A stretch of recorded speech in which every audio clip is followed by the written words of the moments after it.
Y cuando hablamos de calidad de vida, hablamos de salud mental, que es un tema que nosotros siempre estamos tratando de poner aquí en la mesa todas las semanas, hace harto tiempo ya, en el Ciudadano ADN, con distintos especialistas. Cada lunes a esta hora lo abordamos. Y hoy vamos a hablar de un tema que es súper importante, por lo menos nosotros lo consideramos muy importante, y que durante muchos años fue bien ninguneado, sobre todo en este país, que es como tan bien mirado el ser trabajólico, el estar siempre tan ocupado, lleno de reuniones y cosas.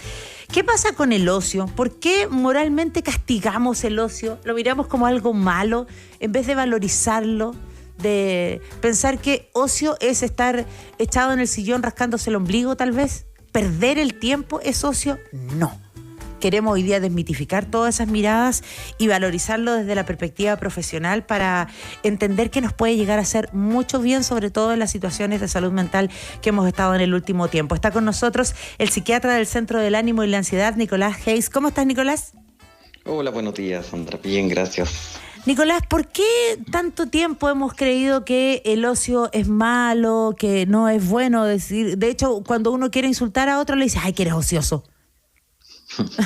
Sí, es muy cierto. De hecho, creo que eso grafica súper bien cómo culturalmente hemos, como tú bien decías, como mirado de forma bien despectiva y desvalorizando el ocio, siendo una experiencia humana súper necesaria, ¿cierto? Uh-huh. Creo que efectivamente como sociedad chilena tendemos a mirar el ocio o las actividades como de dispersión, de explorar los propios intereses, como algo que se reserva para cuando ya cumplimos todas las otras tareas como obligatorias, entre comillas, de la vida diaria, ¿no? Cuando ya terminamos de estudiar o cuando terminamos de trabajar, cuando ya hicimos todas las cosas de la casa. Si es que queda tiempo, ahí incorporamos como el ocio, ¿cierto? Como esta experiencia de encontrarse y de disfrute, de solamente por el disfrute, independiente que muchas de las actividades del ocio puedan tener otro tipo de beneficio. La gracia que tiene el ocio como actividad, ¿cierto? Es, primero, sentirse uno libre de poder decidir lo que hace en ese tiempo, y segundo, usarlo sin la necesidad de que haya un beneficio directo, sino que simplemente el hecho de disfrutar, de conectarse con ese disfrute. Sí, porque además es raro como la relación que tenemos con el ocio, porque por una parte, como decíamos, hablamos mal del ocio, como que es una pérdida de tiempo, pero por otra parte tenemos el discurso de tienes que dedicarte tiempo para ti mismo. Sí, esa ambivalencia yo creo que es brutal, sobre todo hoy día. Como que puede ser muy contradictorio y a la vez generar mucha culpa de uno experimentar el ocio. De sentirse efectivamente que uno debiese estar cumpliendo con algún otro rol. Y yo creo que en gran parte tiene que ver por las altas exigencias que tenemos en nuestras características en la vida, ¿cierto? Como desde las exigencias económicas, ¿cierto? Que conllevan a que uno tenga que trabajar muchísimo más, de la dificultad en el costo de la vida también, ¿cierto? Pero también de la cantidad de cosas con las que nos llenamos, de una mala distribución del tiempo. Donde efectivamente el ocio debiese ser, o sea, sin ir más lejos, el ocio es un derecho humano, ¿cierto? Está dentro de los derechos humanos. Y el ocio debiese estar incorporado en nuestra rutina de una manera como muy protegida, que es algo que hoy día no se logra, pero empieza a aparecer este discurso de, bueno, efectivamente hay que dedicarse tiempo para uno. Claro. Y ahí el ocio lo terminamos definiendo finalmente cada uno de nosotros. Sí, o sea, como todo, ¿cierto? Existen definiciones como más generales, pero Ajá. básicamente el ocio es esta experiencia que es libre, ¿cierto? Donde cada uno decide según sus propios intereses, eh, y por lo mismo está enfocada en el disfrute personal, ¿cierto? Que se puede realizar en grupo, etcétera, pero la definición de qué es lo que a uno le gusta o cómo uno decide experimentar su propio ocio efectivamente es individual. Hay gente que le puede gustar realizar actividades en contacto con la naturaleza, otros que simplemente puede ser el descanso, la lectura, los hobbies, perdón, entran en esta área. Hay gente que el deporte o la actividad física, ¿cierto?, le genera mucho disfrute y también podría estar definido en ese espacio, aunque hay gente que lo define más como salud, ¿cierto? como que iba variando, pero cada uno define cuál es la experiencia que más satisfacción le trae. Claro. Y podemos aprender a disfrutar del ocio porque hay mucha gente que de pronto, yo no sé si tiene más que ver con el estar solo y no saber manejar la soledad, pero hay gente que como que no sabe qué hacer con su tiempo libre.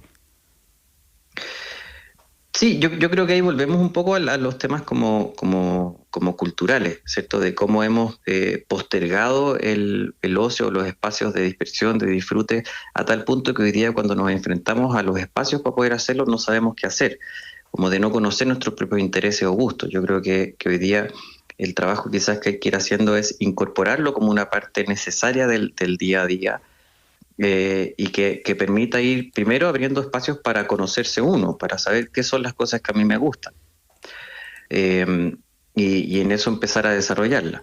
El ocio es un espacio también de aprendizaje sobre uno mismo, sobre cuáles son los espacios que a mí me llenan, que a mí me interesan, de cuáles son las cosas con las cuales logro disfrutar independiente de mi trabajo, de mis estudios, de mis deberes, de mis tareas, ¿cierto? Y ahí la cantidad de, va a sonar raro, cantidad de ocio por persona, ¿no? La cantidad de tiempo libre que uno debiera determinar, no sé, eso se mide a diario, semanal, uno lo tiene que ir ajustando. ¿Cómo sabemos cuánto es la cantidad de tiempo que yo necesito para mí?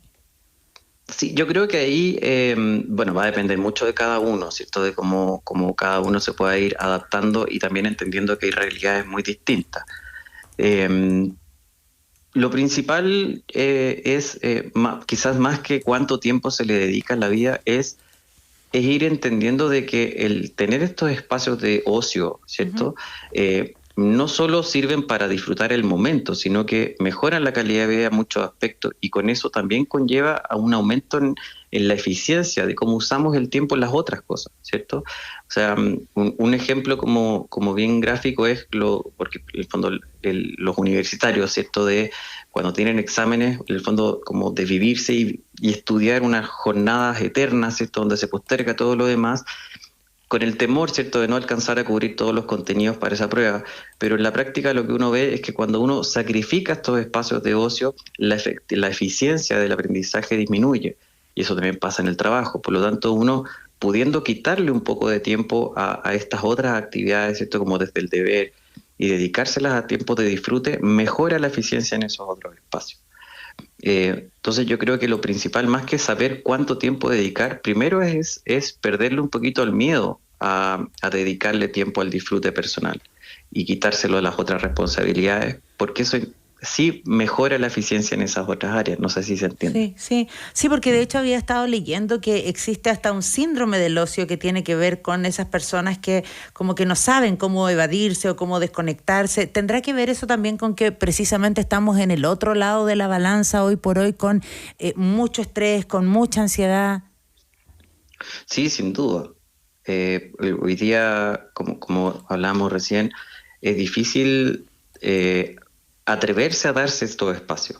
Como hay mucha culpa, también hay juicios, ¿cierto? Como desde el entorno del que tiene mucho tiempo libre, ¿cierto? O sea, se confunde el ocio con flojera, Claro. ¿cierto? Y también hoy día estos espacios de no ser productivos, entre comillas, también se tienden a mirar como chuta, a lo mejor este está enfermo, ¿cierto? Como algo le pasa. Sí. Sí, es extraño eso. Mira, de hecho nos está escribiendo Claudio desde Nueva York. Dice que él lleva 20 años viviendo allá y que este tiempo de ocio que nosotros estamos comentando aquí, allá le llaman tiempo fuera o tiempo de placer. Nosotros también le tenemos un poco de susto a la palabra placer, ¿no? De hecho, usamos el concepto del placer culpable, ¿no? Somos tan culposos para todo. Sí, pues somos muy culposos. Yo creo que somos como culturalmente muy enfocados en la producción, en el producir. Por lo tanto, lo que no produce no sirve. Claro.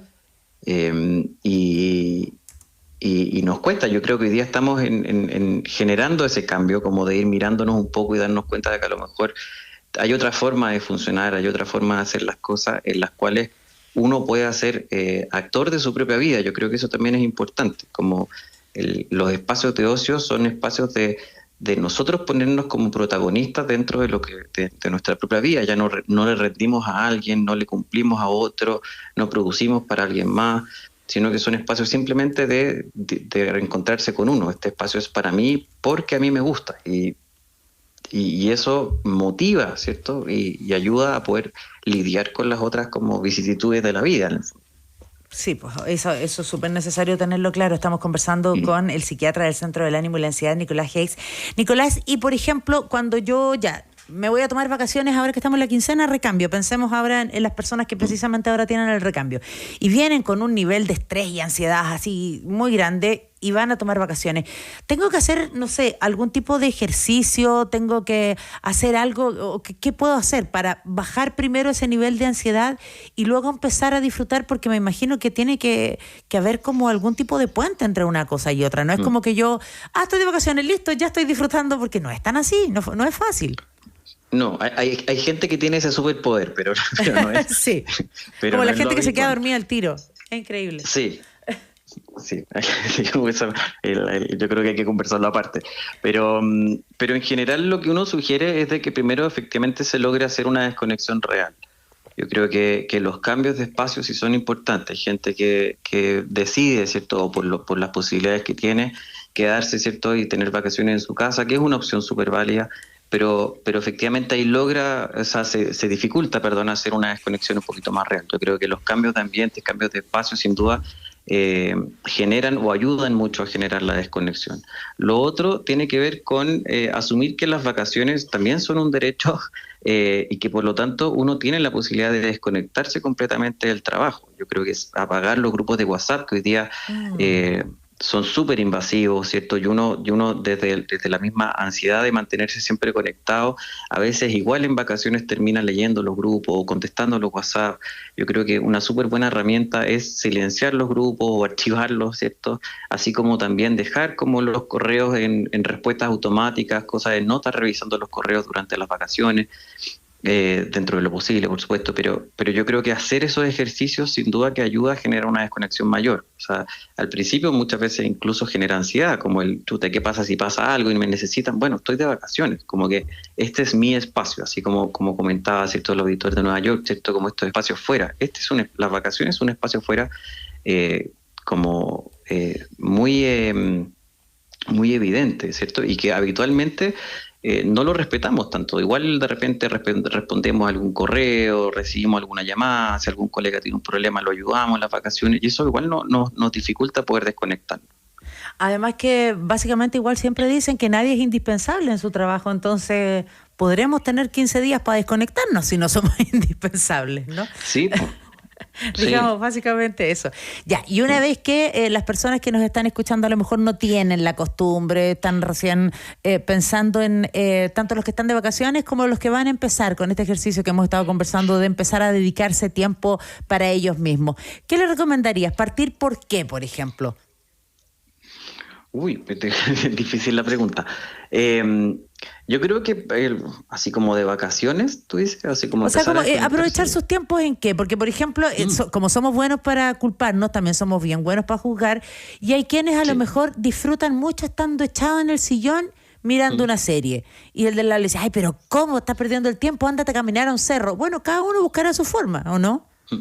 Sí, de todas maneras, yo creo que ese es el principal consejo, de que cada uno descubra cuál es su forma de reencontrarse con uno y de disfrutar, y que también uno no necesariamente necesita una misma como rutina de ocio, ¿cierto? O sea, ojalá que el ocio sea parte de la rutina, pero no de que lo que hagamos durante nuestros espacios de ocio sea siempre lo mismo.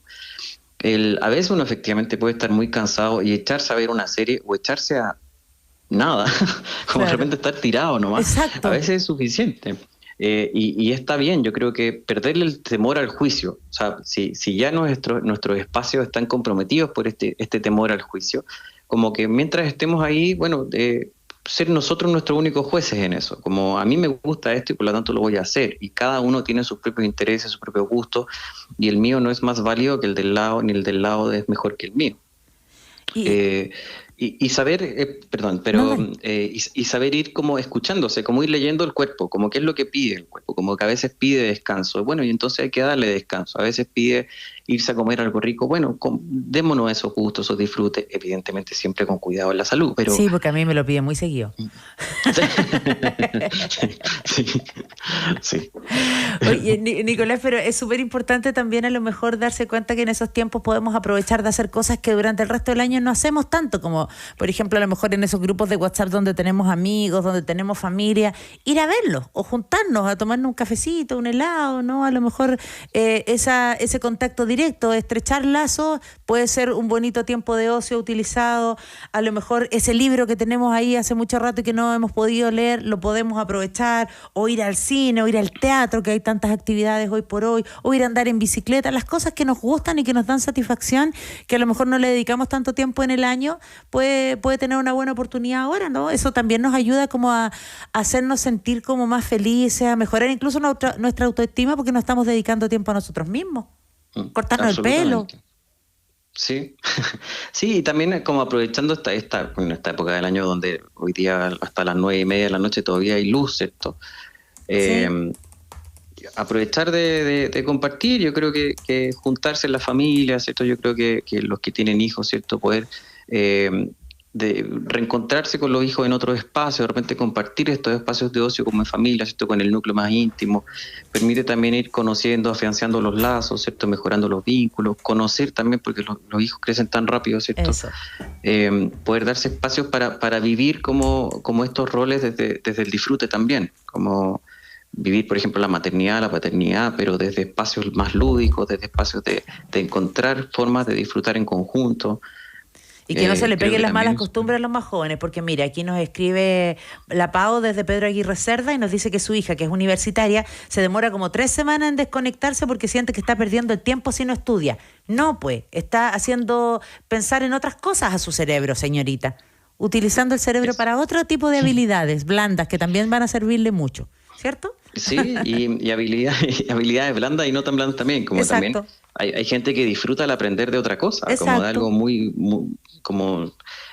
ajeno a su labor habitual. También es también es muy enriquecedor. Exactamente. Mira, Pablo nos dice que le avisaron que su trabajo es hasta el 31 de enero. Está súper angustiado por encontrar un nuevo trabajo porque es un hombre de 52 años que vive con su hijo y ya asume que le va a costar mucho encontrar trabajo, así que ve súper difícil que pueda disfrutar de su tiempo libre, por lo que les decíamos además que hay mucha culpa. Bueno, estas situaciones se suman también al estrés que estamos contando.